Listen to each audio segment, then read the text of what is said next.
This I saw in a sefer, a book, by someone I knew very well, Mr. Avi Shulman. He found it, he put it into a book, Thoughts to Build On. I asked him if I could print it, and he said yes.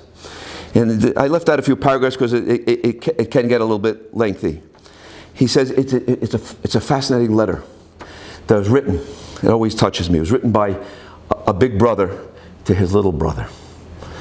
He had a little brother, this fellow who wrote this, he had a little brother that was suffering from, he was falling into all kinds of traps and getting lost. And the brother wanted to give him some encouragement. So this is the letter and he's writing it in the persona of the Yetzer Hara. Listen to this. This is the Yetzer Hara now has to go sing Shira. He said, I'm done. Yaakovino, I'll give you all my tools. Here's all my stuff, all my tricks. You can have them because I'm happy to be unemployed because of you. Okay? And now he says the following thing. To my star pupil, the Yetzer Hara is now writing to this. This fellow gives a letter to his little brother. I'm writing this letter to let you know what I think of you. Up here in heaven, things are not like they are down on earth.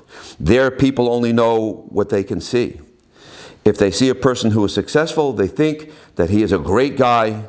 And when they see somebody struggling, they think he might be one of the weaker elements.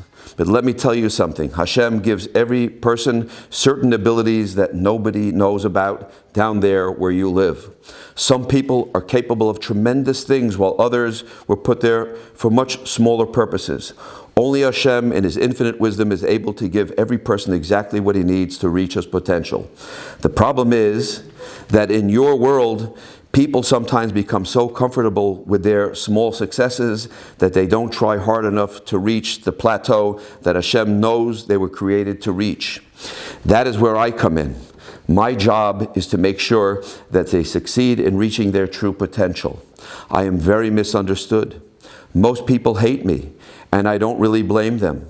Most people think that my job is to make sure that they fail in every aspect of mitzvahs and that I rejoice every time they sin. This is the farthest thing from the truth. Did you ever watch a boxing coach train a beginner? It's a really funny sight. The coach will put on gloves to fight against the student, and at first he won't hit so hard, his hardest, or throw his best punches. But as the student gets better and better, the coach will fight harder and harder. He does this so the student will improve his skills and become the best boxer he can be. And when the coach has thrown everything at him that he has at his student, and not only does the guy withstand the beating, but he knocks the coach down, nobody in the world is happier than the coach. Sometimes my job is very disappointing. I see a person with a lot of potential, and I start right in on him. He fights back for a while, but when the fight gets too tough, he quits and just remains on whatever level he was on. And he usually ends up going down. I feel like yelling at him, "Get up, you fool! Have you any idea how much more you could be accomplishing?" He says, "But I am not allowed to do so. I just leave him alone and go find another promising candidate. If I have chosen you to be the target of my most fierce battles, it was not for no reason. You have tremendous ability. I am writing to you now because I have a very serious request of you. Please don't stop fighting. Don't give up.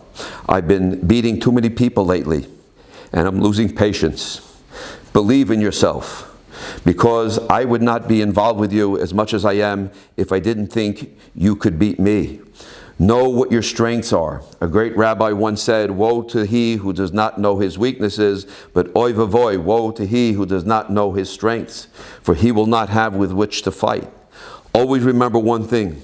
You have a secret weapon at your disposal. I shouldn't really be telling you, says, but I will anyway. Hashem himself is watching our training sessions very closely. I am pleased to inform you that he is rooting for you.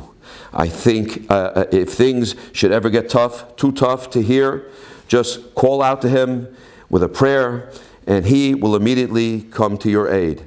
I wish you the best of luck, And I hope that after 120 years, when your time is up in that world of falsehood, you will come up here into the world of truth, where I will be waiting for you with open arms to congratulate you for your victory, and I will personally escort you to your place next to the Kisei HaKavod. Sincerely and with great admiration, I remain your Yetzer Hara.